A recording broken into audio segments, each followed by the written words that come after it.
Obrigado, Rafael. Bom dia, pessoal. Bom dia. Uma satisfação estar aqui, contar um pouco da experiência de alguns anos aí que a gente está no campo, né? Então, a pedidos aí do Rafael, a gente vai falar um pouco sobre assistência técnica e extensão mesmo. Mostrar alguns dados, onde é que a gente está inserido, quem é a empresa e o que a gente faz, né? E já de pronto, já agradeço ao professor Aníbal, demais professores aqui da universidade. Agradeço de forma bem carinhosa mesmo, no sentido de que toda a nossa empresa se alimenta todos os dias de assuntos científicos que a gente transfere lá para o produtor lá na ponta. Eu lembro sempre do resultado que o Rafael até que me passou uma vez, que no Brasil se leva mais de 15 anos para um resultado de pesquisa chegar lá no produtor. Isso aí, para quem está lá no campo, é desesperador. Ou você está trabalhando com uma tecnologia de 15 anos atrás, ou você está com conhecimento novo e o produtor não está com esse conhecimento. Então, é exatamente essa angústia nossa do dia a dia, que é pegar o que tem de novo e fazer o produtor usar. Então, essa é basicamente a mensagem da nossa apresentação, né? Então, a empresa, né? Me apresentei, a empresa se chama CIA Brasil, uma empresa nova, a gente está no campo aí desde 2010, a gente faz projetos, consultorias, capacitação técnica, desenvolvimento tecnológico, acompanhamento de produtor, enfim, né? Esse é basicamente o nosso RH e hoje temos agrônomos, zootecnistas, veterinários, engenheiro florestal, biólogo, psicólogo, algumas profissões dentro da empresa, né? Aqui é mais ou menos o nosso mapa de atuação, né? Então, estamos aí em torno de 1.300 propriedades, sendo assistidas praticamente todos os meses, ou até frequências um pouco maiores, né? Menos espaço, dependendo do caso. Vários grupos, vários contratantes, vários tipos de projetos, vários tamanhos de produtores. Temos desde produtor de gado de corte com 12 mil hectares, até produtor de leite que a gente atende, que o Thales, que é um aluno daqui, iniciou o atendimento, aí veio fazer a tese de doutorado, nós estamos atendendo, 2,2 hectares, produção leiteira, um carro novo na garagem, dinheiro no banco. Para vocês terem uma ideia, trabalhamos com horticultura, fruticultura, as pecuárias, caprinocultura, ovinocultura, então tem uma diversidade grande, florestal, sistemas integrados aí no geral, né? Então, mais ou menos por aí. Como que funciona a dinâmica dentro da empresa? Então, trouxe isso para mostrar o seguinte, pessoal.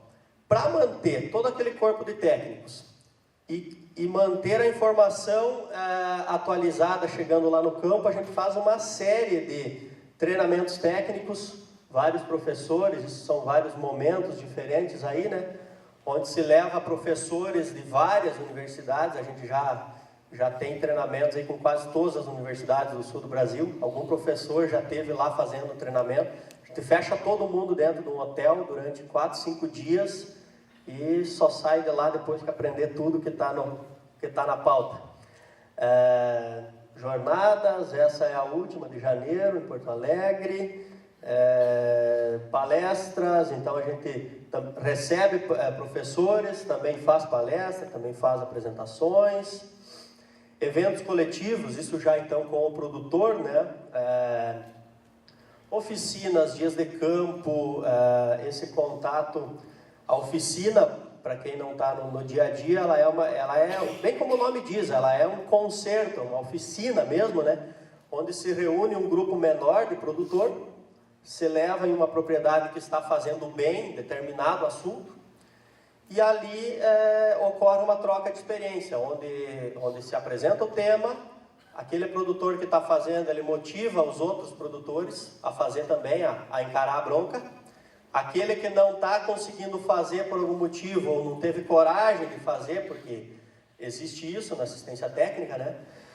A gente adota o seguinte discurso, bem ou mal, o produtor pode estar fazendo muita coisa errada, né? mas o que ele está fazendo é o que trouxe ele até aqui, né? Então a gente tem essa preocupação, em momento nenhum dizer que ele está fazendo tudo errado. Não, a maioria que ele está fazendo é certo. Ele cometeu alguns erros que poderia ter levado ele para outro patamar. É isso que a gente vai atuar. Então, em muitos casos, o produtor escuta uma determinação que parece muito longe do que ele está fazendo e ele não se encoraja. Então, a oficina tem muito esse papel, assim, que é encorajar o produtor via o discurso dos demais, né? Dias de campo, então, já é um formato já de apresentação, né? Onde o anfitrião ali é o produtor, onde ele vai mostrar o que ele fez, etc. Essa foto, inclusive, é do primeira, a gente chama o nosso case número 1, que é a Granja Ortiz, que veio pela recomendação da professora Claudete e do professor Aníbal, no Rio Grande do Sul. Nesse dia de campo aqui, se eu não me engano, tinha umas 1.100 pessoas no dia de campo, é uma propriedade pequena, propriedade leiteira. Esse é um case maravilhoso, assim, de transformação, né? Outros eventos, então, treinamentos, né? Então também apresentando resultados, fazendo lá no campo, fazendo o produtor participar, enfim.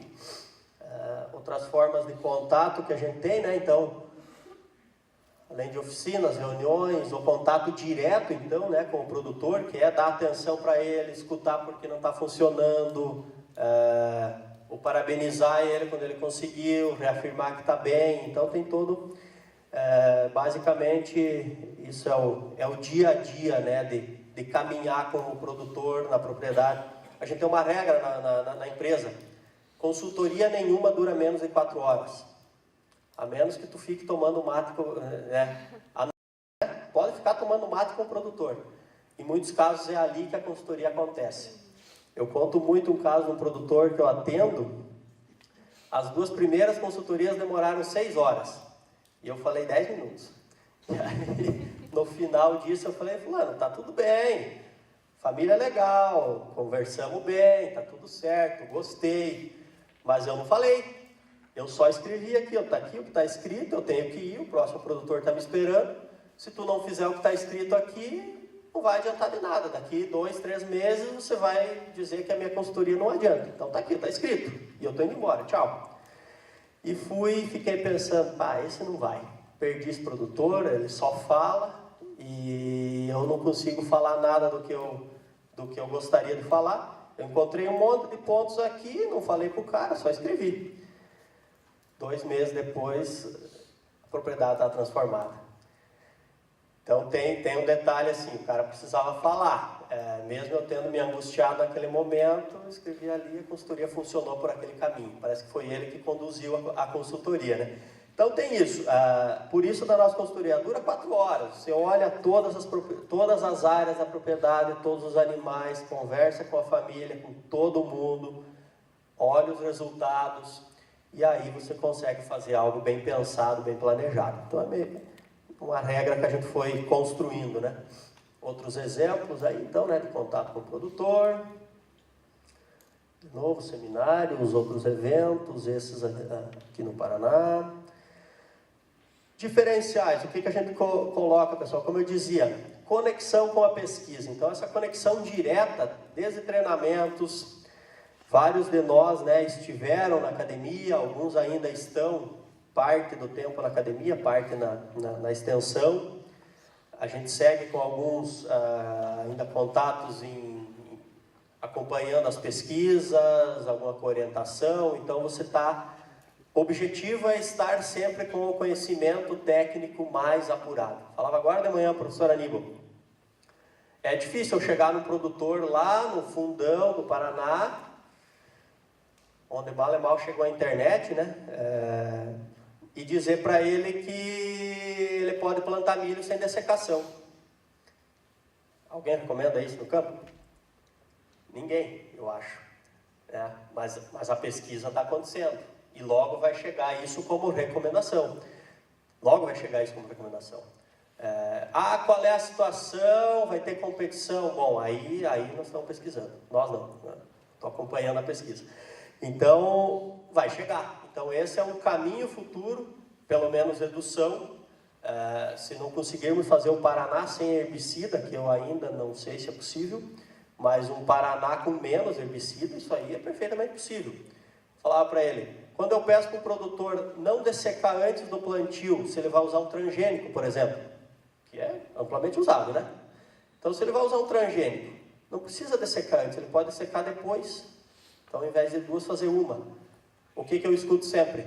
Ah, não vai funcionar.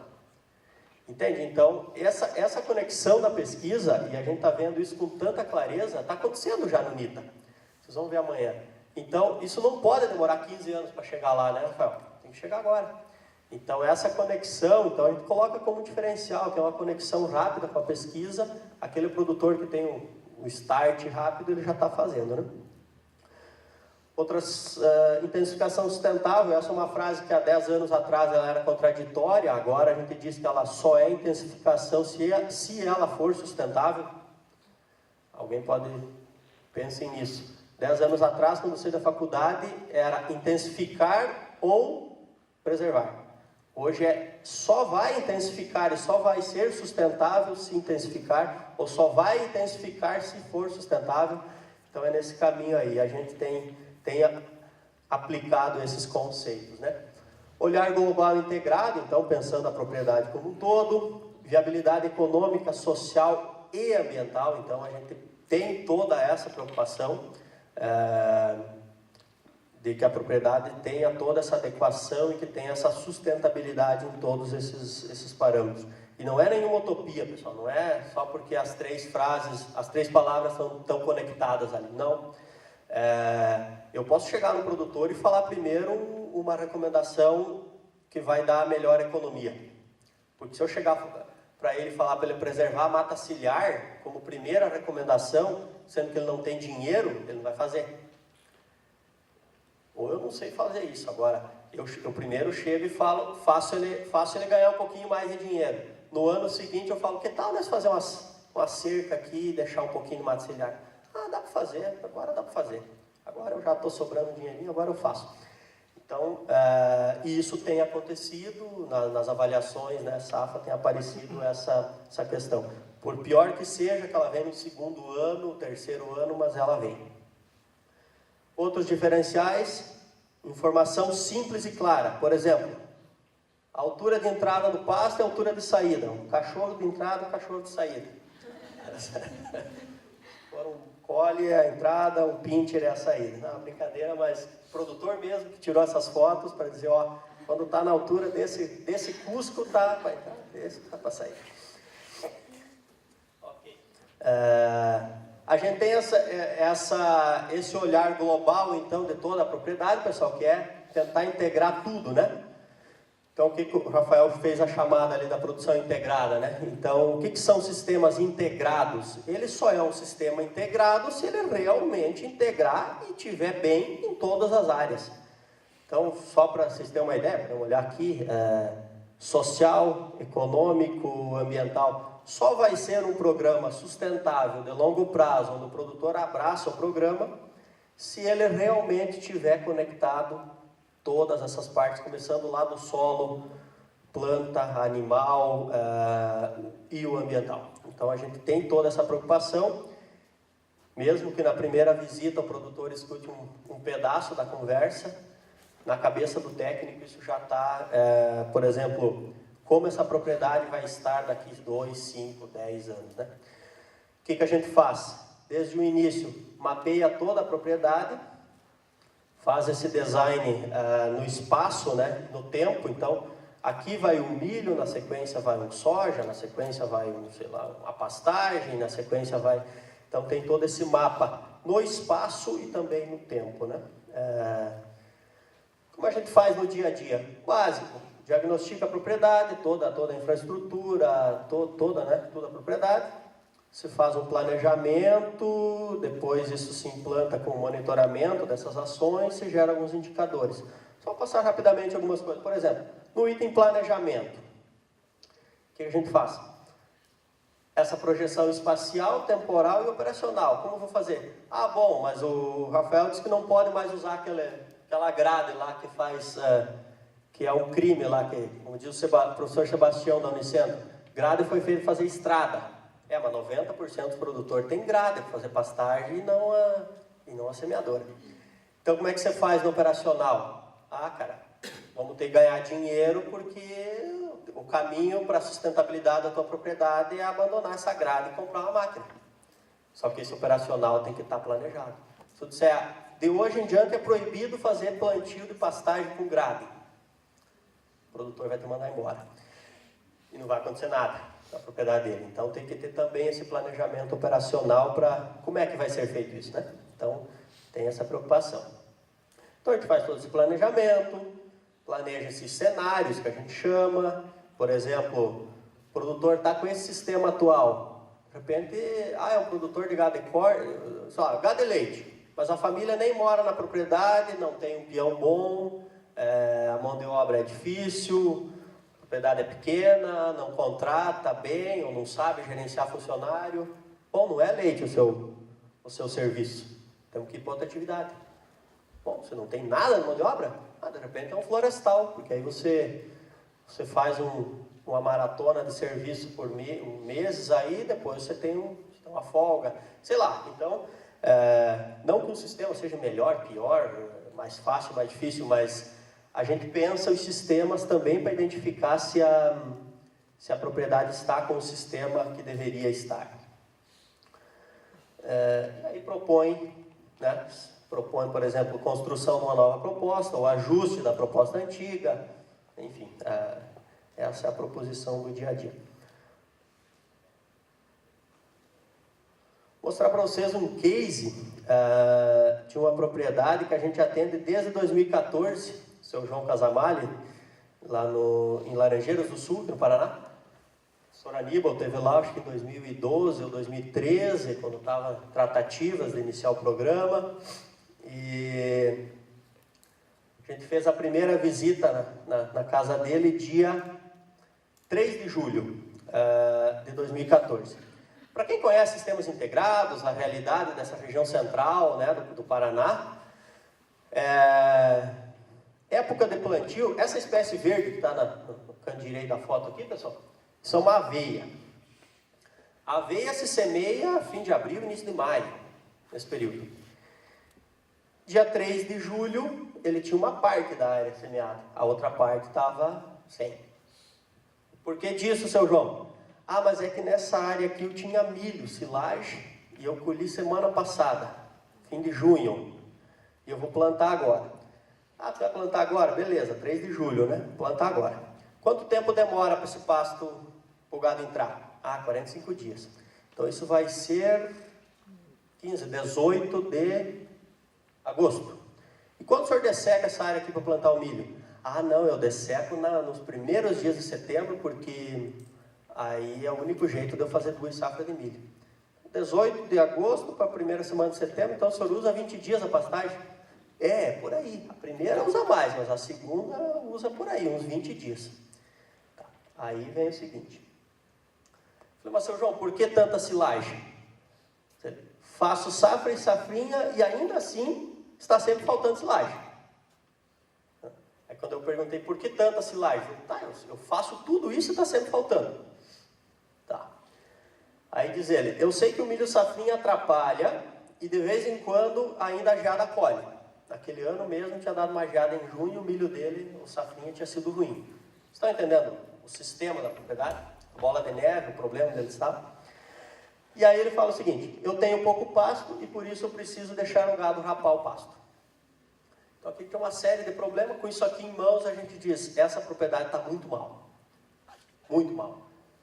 Desequilíbrio, muita área de lavoura, pouco pasto, rapando os pastos. Então para quem é da agronomia é muito simples. Se o pasto cresce pegando luz solar pela folha, e o cara rapa o pasto, está no caminho contrário. Não, está no caminho contrário. Mas é o único jeito de fazer. Não. Aí que vem o detalhe.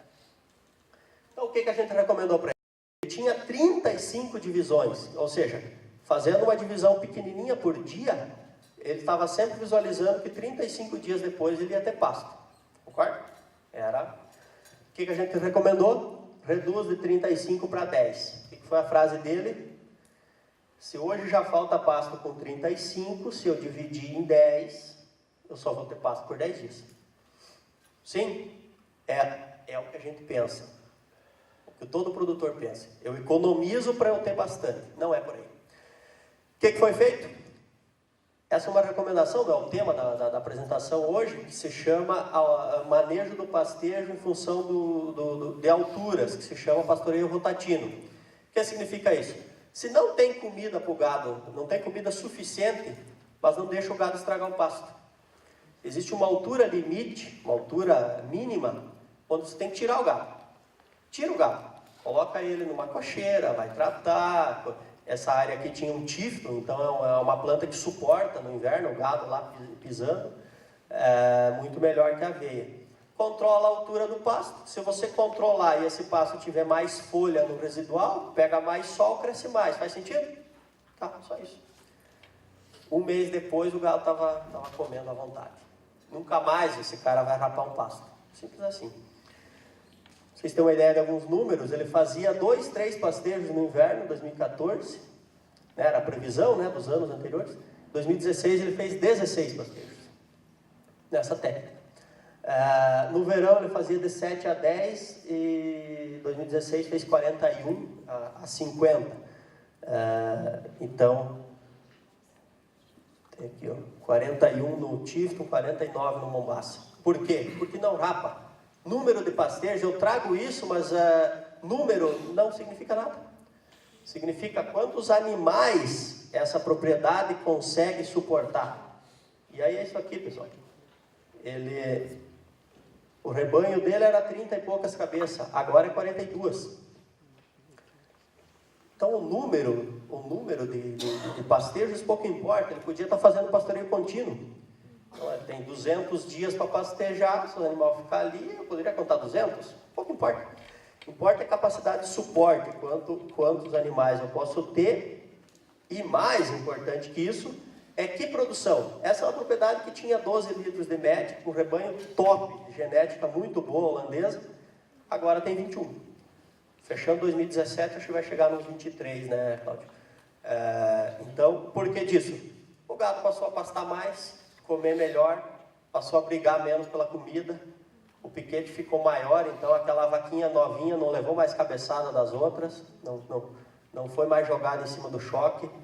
Essa também é uma sustentabilidade de rebanho, de bem-estar, que pouco se mede, mas que a gente começou a observar muito bem isso.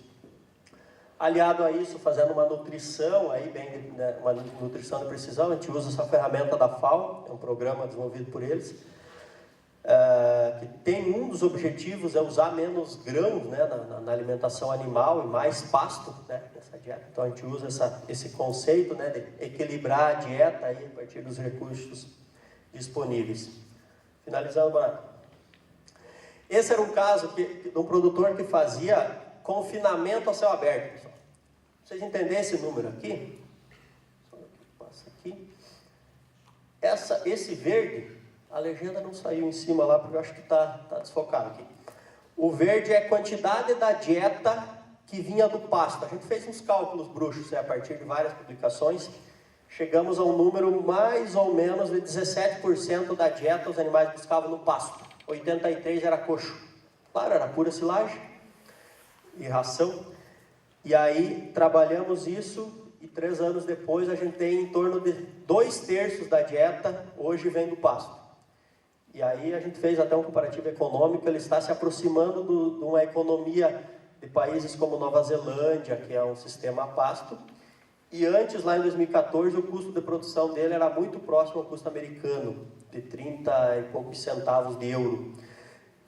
30 e poucos centavos de euro com um produtor que tem que pagar a conta da família inteira. Aí se explica por que o cara tinha dívida, o cara estava pensando em desistir e tal. Só para passar aqui alguns casos de grupo, né? Então, aumento na média de produção, são 44 produtores que estão nessa conta. Redução de custo de produção, se o gado pasta mais, se o pasto produz mais, o gado pasta mais, menos vem do coxo, então baixa o custo de produção.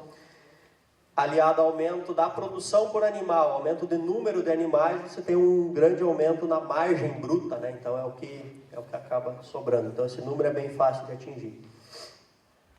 Coloca basicamente isso como um fator de o manejo do pasto dessa forma, o planejamento da propriedade dessa forma, é um fator que levou a propriedades de menos de 5.000 litros de produção por hectare para mais de 15.000. Então é o resultado que a gente tem hoje aí de praticamente triplicação da produção por área. Então esse é 15.000 litros por hectare ano, é um número legal assim, para propriedades leiteiras, né? Que paga a conta, sustenta a família, põe filho na faculdade, tem, né, estrutura realmente a família.